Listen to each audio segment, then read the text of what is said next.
Welcome to the first in a new podcast series, Researchers in Conversation, in which I talk to a range of guests about their research journey, the value of research, and their aspirations for the future. I'm Hannah Hickman, a freelance planning consultant and a senior research fellow, having returned to research after nearly 20 years in planning practice.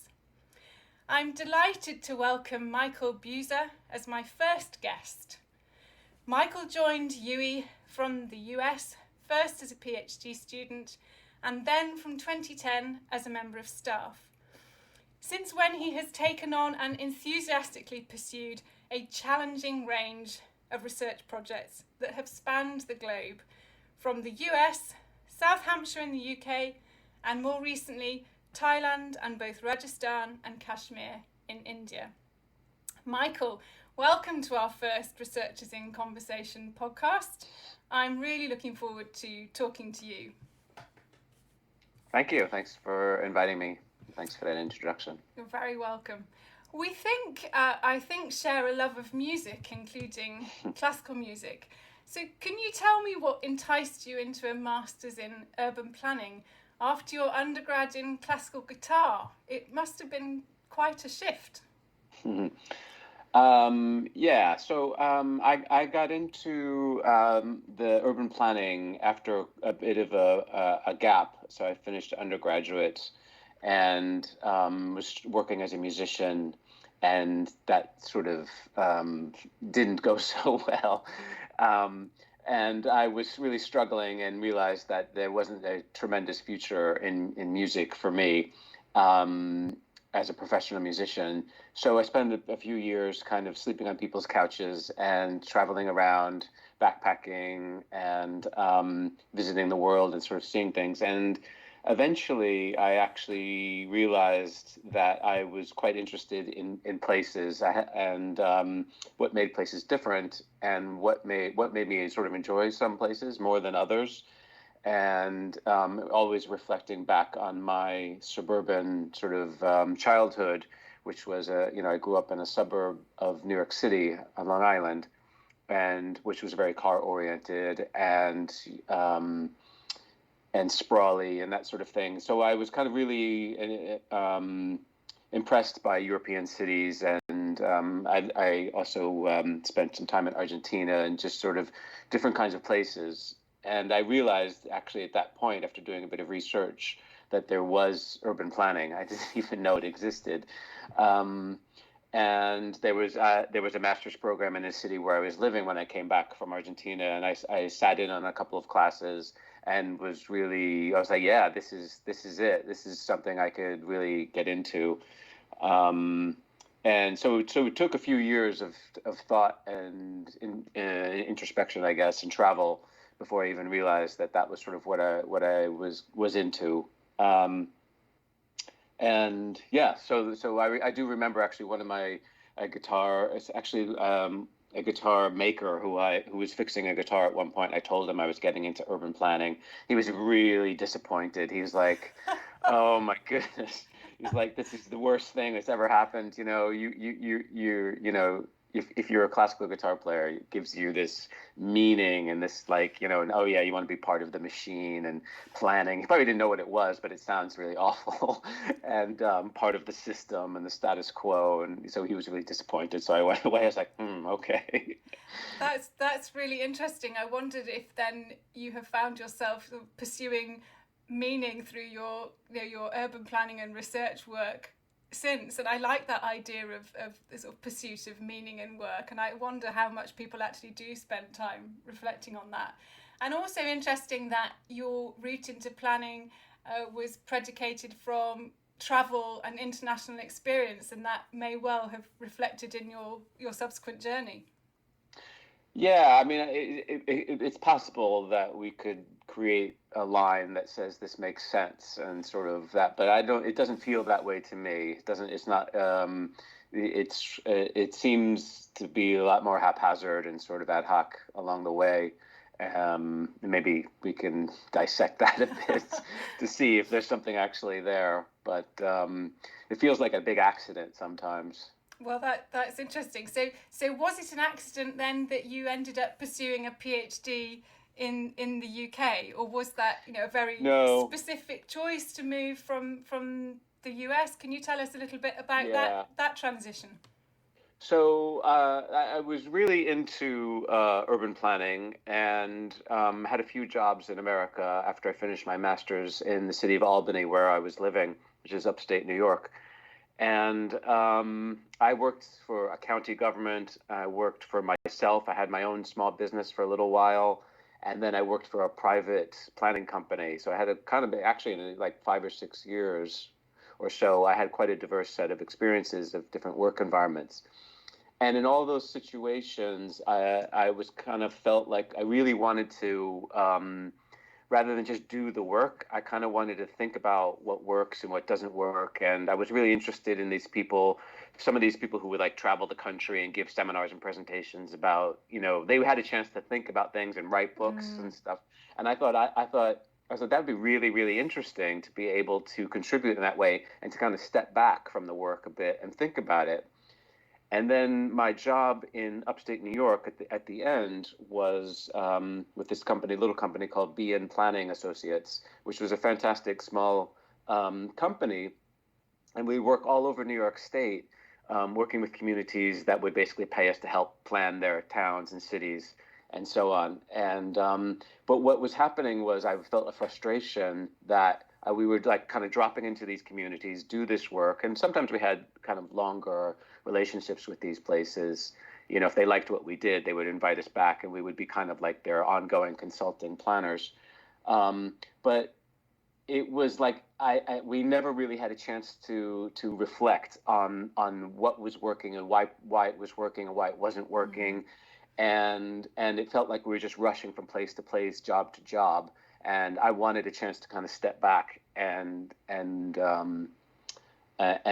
think about that. And I guess my partner, my wife Kate, has a PhD and was an academic, and I kind of saw that lifestyle, and I saw it as kind of appealing, as well as being able to work at set your own pace and things like this, which were interesting. So I basically strangely, so the reason I chose the UK actually was because the American PhD takes ages. It's much longer. Oh, is that right? I probably should know that. Yeah, I think sometimes it can take 5 years. It can take much longer. There are often classes associated with it. And so I kind of wanted to get it done. I was like, what's the quickest way I can do it? And I saw the British PhD could be done in 3 years. I was like, okay, that's good. I'll do that. That's interesting. And I was, as I said earlier, I was interested in international experience, and why I was kind of frustrated with the American planning experience. It has a lot of benefits to it, which we could talk about, but I was frustrated with the sprawl that I was experiencing. It couldn't really seem to, even as progressive as planners as we were, couldn't really make a significant change. So I wanted to learn about the British system and European systems, about how they were able to kind of make these places and sort of rein in the automobile and so on. So I kind of wanted to experience something different where planning was working. So I did a comparative UK US project that looked at sort of metropolitan planning, which was an interest area of mine back then. That's really fascinating. Can you tell us about your experience of doing transnational research? Did you particularly enjoy that comparative element? I must say, from my own experience, comparative research has always been particularly rewarding. Yeah, I really liked it, so yeah, I enjoyed the comparative elements, and I say, and the main thing that comes to mind when we talk about it is how difficult actually good comparative research is. I think I say this often when I talk about comparative research projects is I have never published an article that is comparative, because the standards of comparison are so tricky. So why are you comparing these places? What makes them comparable? So my PhD had 2 cases basically, and I found it so difficult to really encapsulate that in a single academic paper, that I always published them separately. I found it was very difficult actually to do and to make, especially on a qualitative research, is sort of to build comparability across cases. And I guess what I had in that sense was these two very different sorts of phenomena that were happening that sort of were the same thing, but in reality were actually quite different. So yes, the research design on something like that was tricky, but also was fun to do because I was able to experience my own country through a different lens, and also I studied South Hampshire, so Southampton and Portsmouth's area, and the collaborative sort of cross sort of metropolitan area networks that were emerging about 15 years ago in there. And so it was interesting to learn about, and it was a very eye-opening sort of experience. So yeah, but I wouldn't underestimate the difficulty of it. But it was a great experience. Yeah, I loved doing a PhD. That's good. That's good to hear. I was going to ask that you sensed when you started out your PhD that there may have been some practice in the UK that was more positive. You mentioned about raining in the automobile and so forth.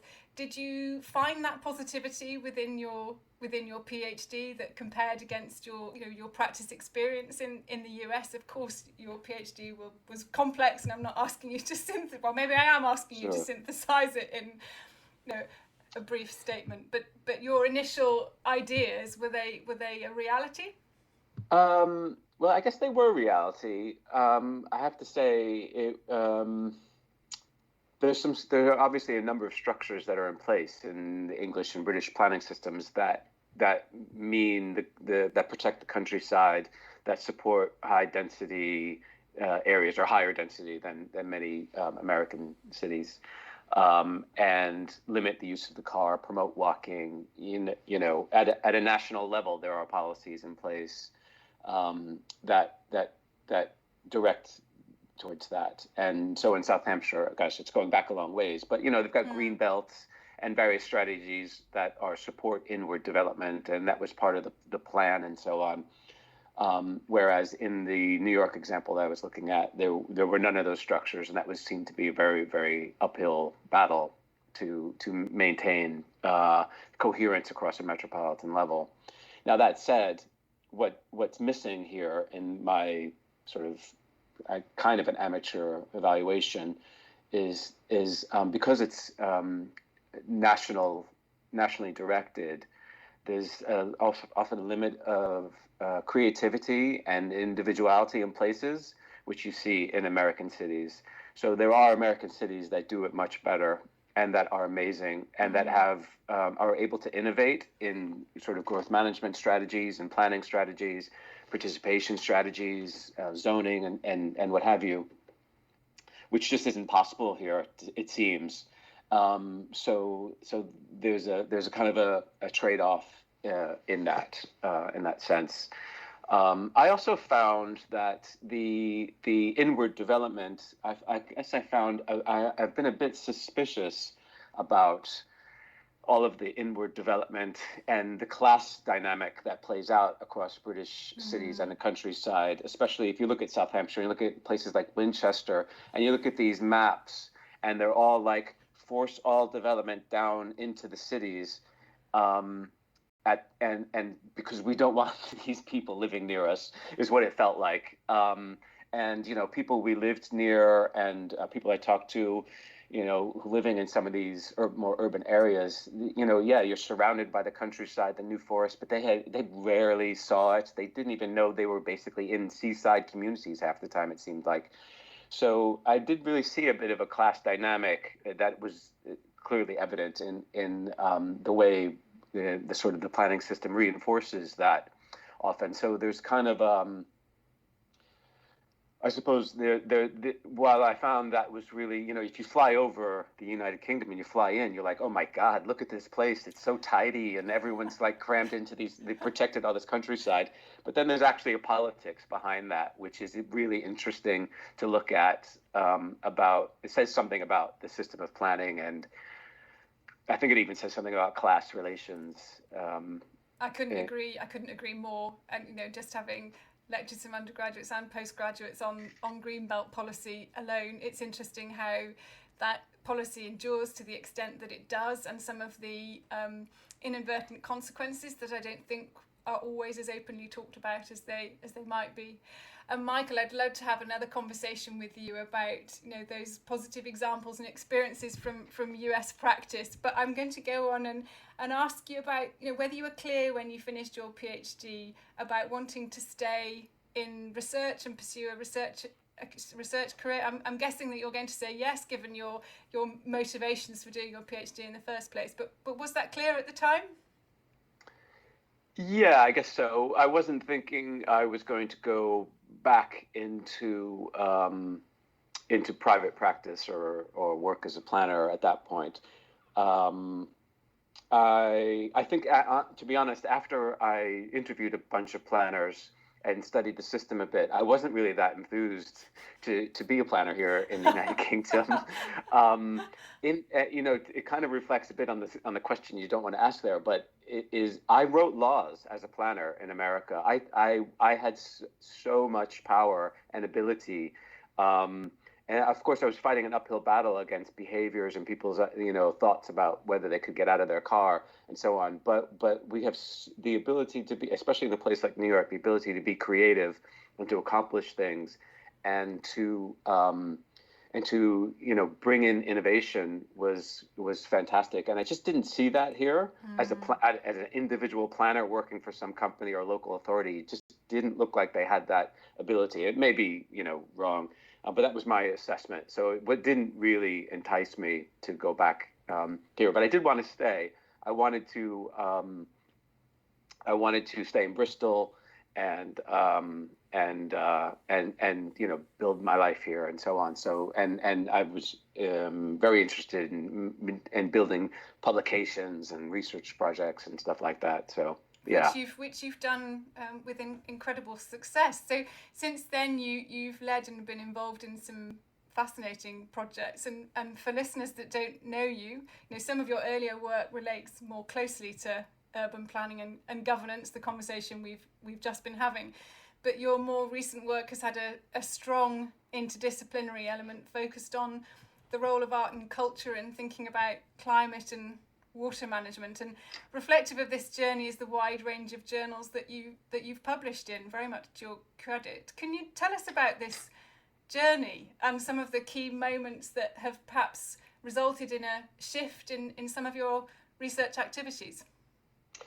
Sure. Yeah. I mean, it all starts with Stokescroft. I mean, that's the beginning and end of the story, really. It's because, which is just down the street here from me, and to witness that place change over time and the experience that have happened there was really interesting to watch. And then I'm going to interrupt you and ask if you could describe Stokescroft, just for those people that are non-Bristolians who may not be familiar with what Stokescroft has come to represent. Sure. So it's an area just outside the city centre of Bristol, which was sort of considered a bit it's sort of a commercial centre that has sort of fallen on downward spiral, and in some ways, I guess. And so there was quite a bit over the years. There's been quite a bit of sort of abandoned buildings and with a lot of squatting and informal sort of activity happening in these buildings. And then it started to be a focus of arts activity, so muraling and other kinds of sort of creative activity in the city, which it's very present, it's very visual sort of thing. You can drive through Stoke. There's a Banksy in the area, and that took off and became more and more powerful part of the change of this area.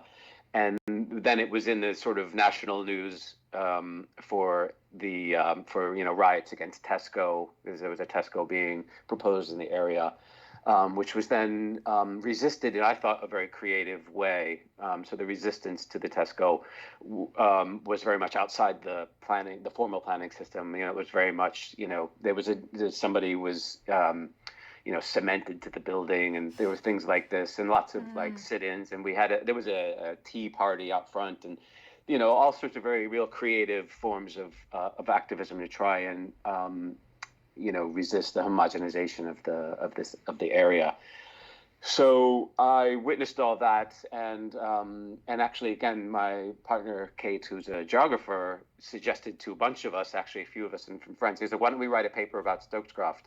And so we did as a group, and it built into then a research project that I won some funding on, which was based on that kind of activism, which we refer to as cultural activism.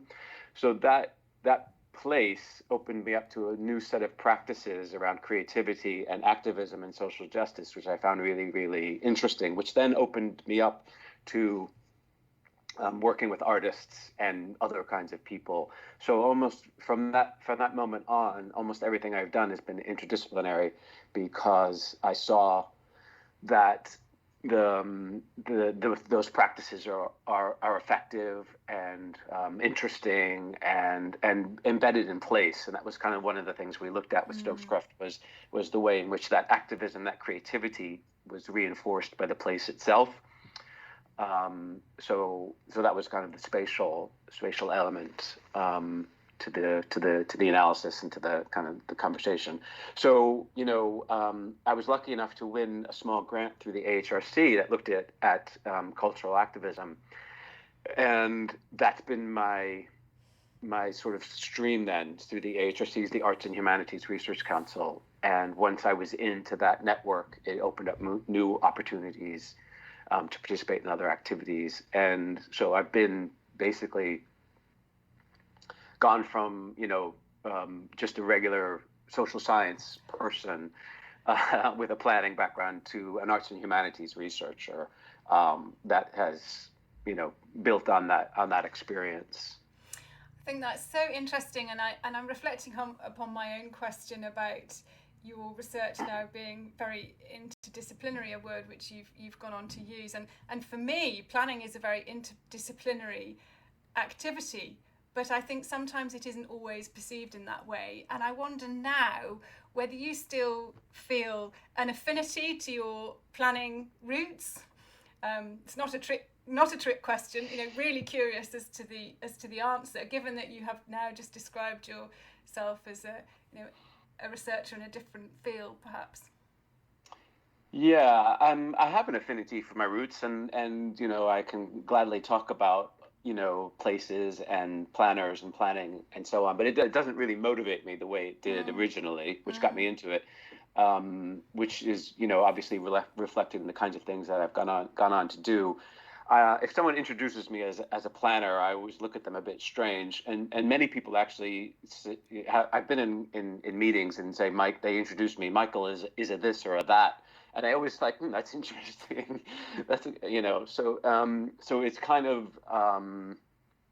it's difficult to pin down exactly how to refer to myself sometimes in terms of that, but I don't consider myself a planner any longer. I don't know. Once you're a planner, are you always a planner? Well, I wonder that question myself daily, and maybe that's the joy of research, because you can travel with that journey, and it does give you just the tremendous opportunity, if you're fortunate enough to pursue the things that you're really interested in. But it also shows your dynamism and passion to follow those motivations. I wondered if you think there's a linking narrative across your research, whether it might be about the way that you approach it, or the sorts of people that you're trying to engage, or whether you would say that each project is unique, which of course is a very legitimate answer. There's a few things there that come to mind, which I have to write down because I'll forget them. Well, one is people. So I'm very interested in social justice and involving people. As a planner, I was very much interested in participation and involving people in projects in meaningful ways. And I am very much interested in that aspect of planning, the way people might be engaged to design their own places, to be involved in their cities, so every project I have is that I've led on has been very people focused. So I do things that are about depth of personal experience.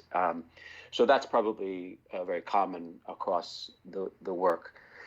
The other aspect is collaboration. So I think one of the things that maybe the planning background, has given me is an understanding of how to get a project done, and what might, like, to look at a problem and say, well, who do we need to actually do this project? So, when you write proposals and running a business, a planning business, you have to put a team together, and you have to look at a problem that someone's presented, and you say, okay, I'm going to have a GIS person and someone who does like streetscapes, and someone who can do this, so you have to build those teams. And so I've done that same thing in my research projects, as I look at a problem, and then I try to identify how can I set up a team basically that can help solve this problem. And so I see myself often as a facilitator of those collaborations, and sort of someone, a good networker, I guess, in terms of getting people to work together to solve a problem. And that's a huge part of what I do, really, is bring people together who can then work together. And often those people from very different backgrounds, and they might be in the same city, they might be do the same things, but they may never have met each other. So often I'm bringing people together who think differently. So that's an important part of consistency across probably every one of those projects. And the final thing is follow the money. I mean, I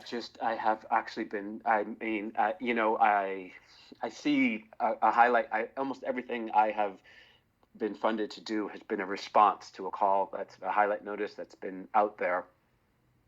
And I've been able to see how I could add value or respond to that particular. So if someone has a need, and I can say, okay, I can fill that need by doing this way. So I've actually been very sort of entrepreneurial in the way of approach through the research career, and finding out what's been fundable, or where the money is sort of flowing, and I've positioned myself in that way. Of course, AHRC isn't the most sort of it's not the most, it doesn't have the most money of all the research councils, but I have identified a niche in there, I think, which is in different areas that can be funded, and I've kind of tweaked my profile and tweaked my interests. I've tweaked myself to fit in. Well, I like that. I like that honesty, because I think that is important. One can have the greatest ideas and interests, but no prospect of pursuing them, which ultimately can be very demotivating. So if you find a route that you can mould your interests to and will be fundable, then that's a very legitimate approach. So I think that is a welcome honesty from the point of view of listeners who want to know about how to get your interests funded, which ultimately, of course, is really important. What do you think you enjoy most? I'm guessing from what you've said, it is about that drawing people together. But can you identify some key moments, perhaps in some of your recent projects, where you felt even a sense of elation at points? And we don't talk very much about the emotional journey of doing research, but it can come with highs and lows. Can you share some of those? Sure. Yeah. I mean, strangely enough, I really actually enjoy writing research bids, which is maybe a weird thing to say. That's honest too, Michael. Great. I don't enjoy getting the rejection notices that you get, but I enjoy putting. It's like problem solving. I really do think I'm quite good at that, and seeing this is what they want, and understanding what the funder is looking for, and then putting together a team and responding to them in an effective way. I mean, I learned a lot of that from Katie Williams, who was the center director for sustainable planning environments for many years, and she had a fantastic way of kind of approaching a problem and writing and expressing your ideas. And I learned a lot about this from her. But in terms of fantastic moments, I mean, seeing what people do when you put them in position of responsibility and creativity. So, in India, the work we do involves getting other people to do stuff often. And often I'm a witness and a facilitator, but my role is often can be a bit unclear. And to see what people then go on to do, so I'm really proud of the ability to give, to bring resources to people who have actual skills. So in Rajasthan, we were working with artists and water experts who were dealing with water security in a rural part of the state of Rajasthan. And just to see what they were able to accomplish in such a short period of time, and the improvisation and the ability of these very different kinds of people to work together and to make value and meaning out of this was really fantastic. And the more recent project, again, we've got people in Kashmir working, and just to see these outputs, that this content about how important the project is to people who are actually doing the work and involved in the work, is really heartwarming and thrilling to see. I really do believe that a lot of the research that I've been involved in can have a beneficial impact on society and on places and on people, and I'm seeing it happen, and it's just absolutely amazing. I'm really pleased to hear you say that, because I was going to ask you about what you feel the inherent value in research is, and for me, I'm really motivated by trying to support improved practice. And so I was going, where do you place the most value? And you've just said about seeing the potential for your projects to have a tangible difference that's separate from simply the creation of more knowledge, if you like. Yeah, it's taking a while to see how to understand impact and what value these research projects can actually bring, and I'm getting more and more confident to see that they can be a part of sort of good for the world. And I'm seeing the potential, and the potential really is in drawing on, for me, a wide community of people who are motivated to change the world as well. And the research that we've been doing, I think, can facilitate that, kind of give people more resource to address water challenges, or deal with mental health, or to improve places, to address climate change. So yeah, can't be a better motivation than some of the things you've just described there. And Michael, what's next? And I know that you're active still at the moment in Kashmir, albeit from a vast distance created by COVID. Have you got new ideas in the collaborations in the pipeline to share? Yeah, so one of the challenges of working the way I work is you can be kind of fragmented in terms of what is your focus, what's your area. So I am trying to spend more time in India and to be more of a presence and to not be so sort of scattered.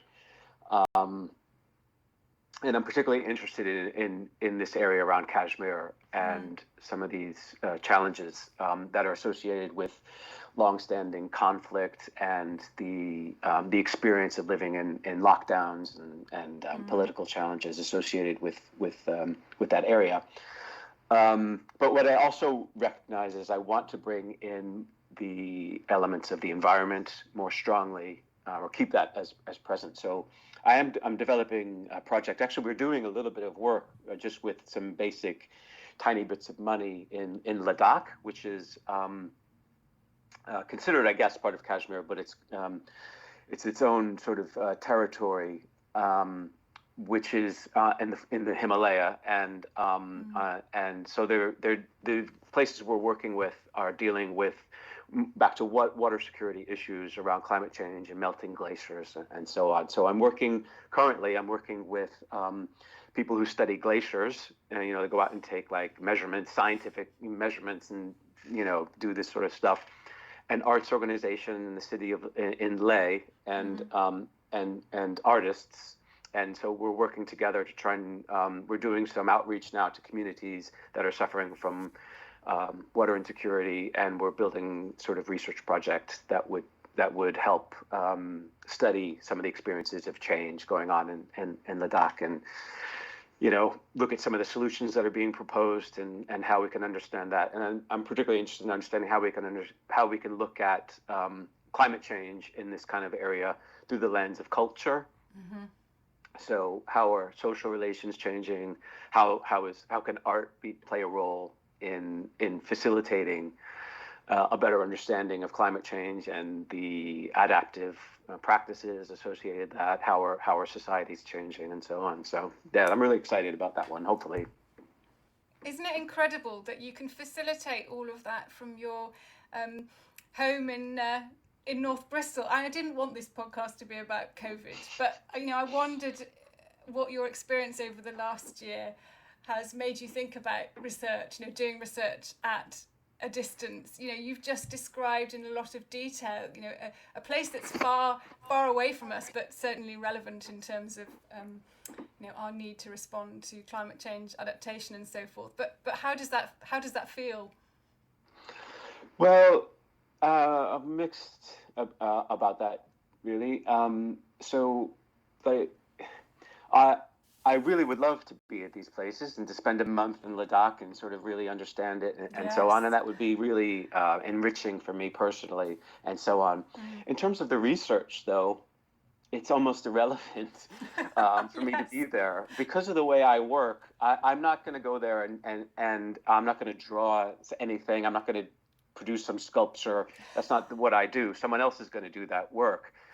I don't speak the language. It's not helpful often for me to actually be in these places. It's often could be even a distraction. As long as I trust the people who are doing most of the work, and I can facilitate that, that's the effective way for me to work. So COVID restrictions haven't impacted me in terms of my research this year, hardly at all.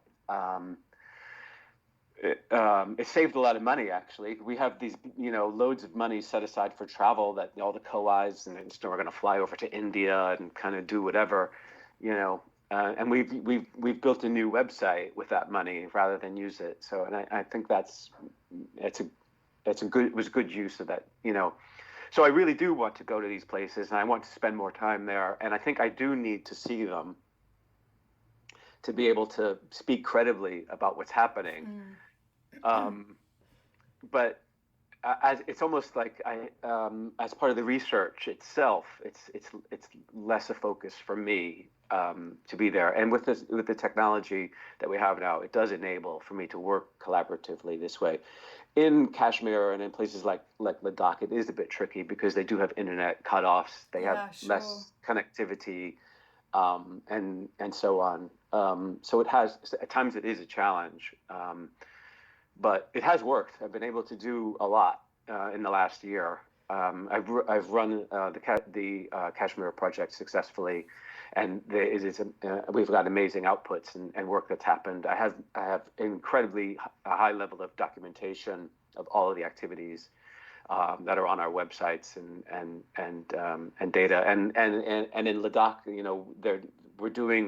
we are doing a workshop next month that's working with communities and artists, and I facilitated that. And would I like to be there? Yeah, but I will witness it from a distance, I suppose. But I think there's such an interesting conversation for all researchers to have over the next 6, 12, however many months about travel and the need to travel. And I totally reflect on what you're saying about it being enriching for you as a researcher to see these places, and that's an important motivating factor in doing research. But I can also see that it's not entirely instrumental to the research itself, which I think it's good to be open to. It's important something to say there, though, that I'm really I have to be really careful about, because I don't want to be like, I don't even need to go to these places and I can write about them. That's not what I'm trying to do. Yeah. So I feel like, especially working in the global South, I don't want to be like I know it's right. I don't even need to visit to understand what's happening. Absolutely. So I'm aware of that, but I'm not going to get that understanding in a week, or you fly in, you stay for 4 days, and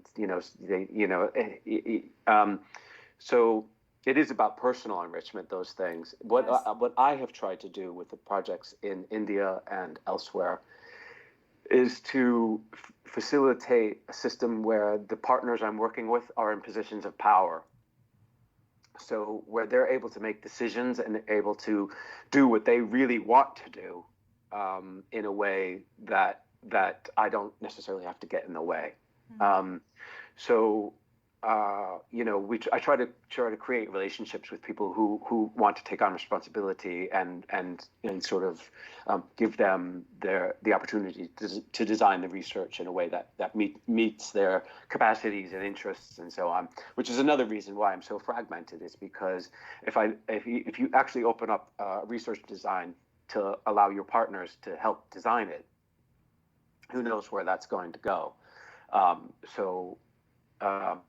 So that means that you could be doing things or taking on methods and approaches or different kinds of people that you wouldn't ordinarily expect. I think your honesty about your role as a researcher is really important, and a good part of being a reflective researcher that we should pass on to future researchers. Michael, there's so many more things I'd like to ask you. I'd like to ask you particularly about your experience of writing a paper with your wife. That sounds like an interesting line of questioning. And I should also reassure the listeners that Michael and I are conducting this conversation from a distance. Michael is on the screen and I'm in my own office at home. We're not in the same place due to ongoing COVID restrictions. Michael, I'm going to finish this podcast by asking you 4 quick questions, if I may, to conclude.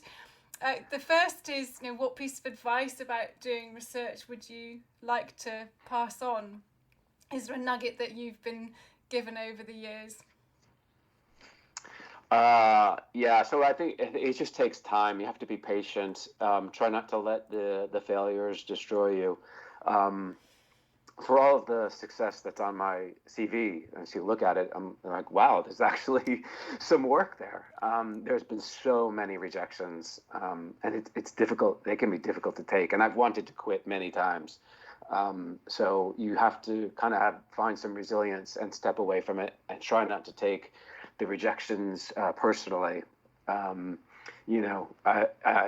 that's a big challenge, is really patience and resilience, and understand that you're going to be rejected a lot. That's just the way it is. That's a good piece of advice. I've just had a rejection and I'm still determined to pursue this particular piece of research. So I'll take that piece of advice on board. Thank you. If you weren't in research, what career path might you have chosen? Would it have been the classical guitar, or would it have been something else, do you think? Well, I mean, obviously, I was a classical guitarist, so I guess that was the path that I was in. But I guess we'll strike that one, since we can say it didn't really work out. I have absolutely no idea. I could almost not imagine myself doing anything else at this point. Of course, as you get older, you see all the other doors closing. Like, I would love to be a professional ice hockey player, but I don't think that's going to happen. I kind of really love sports, and I think that would be, things like this, would be really fascinating. But I don't have the, again, you don't have the skills for those sorts of things. And I guess time is running out. It's good to know that you still have those thoughts. I could share with you mine, but you'd think I was bonkers. 2 last questions. Favorite book or piece of literature, work-based or otherwise? Right. Okay, so I've thought about this. I don't read fiction very much, but I've actually set aside 3 books to talk about. Oh, great. Very, very quickly. So the first one, which I think I'll hold up really quickly, this is a book called The New Urbanism. And this was the book that actually, when I started doing planning by Peter Katz, that I was like, this is, oh my God, I was looking at all the pictures and I was like, this is perfect. And it really was part of that love affair with planning that got me, it was like the images and the text that went along with the feelings that I was having. So I thought that was great. Do you know The next book that book was influential to me in the beginning of my awesome. planning career. So that's amazing you've chosen that one. But That's what's next? So the next one was drawing on the right side of the brain, which is okay. So I did this after I was finished with my master's, and I started doing this. And one of the things that it does is what they try to destabilize your understanding of the world, and so you can start using other faculties that you maybe didn't realize you had. And one of the things you do in drawing is you turn everything upside down. So it tries to make you stop using representations and actually look at what it is you're trying to draw and draw it more accurately. And it was absolutely amazing. I wish I had brought a drawing, but it was almost immediate that it flipped the switch. Wow. And it helped me see things. And it obviously helped drawing. It was interesting. I'm sure it helped other things. I felt almost not superhuman, but I felt more powerful in the kinds of things that it opened up. Maybe it was all placebo effect, but I really did feel like it changed my capacities a bit. It was really, really interesting, really fascinating book about the brain. So I've always got a bit of interest. The last one is this is a top 10 Los Angeles. So I've read this guidebook on Los Angeles probably 1,000 times now during lockdown. Wow, I should say this is an eyewitness guide. Yeah.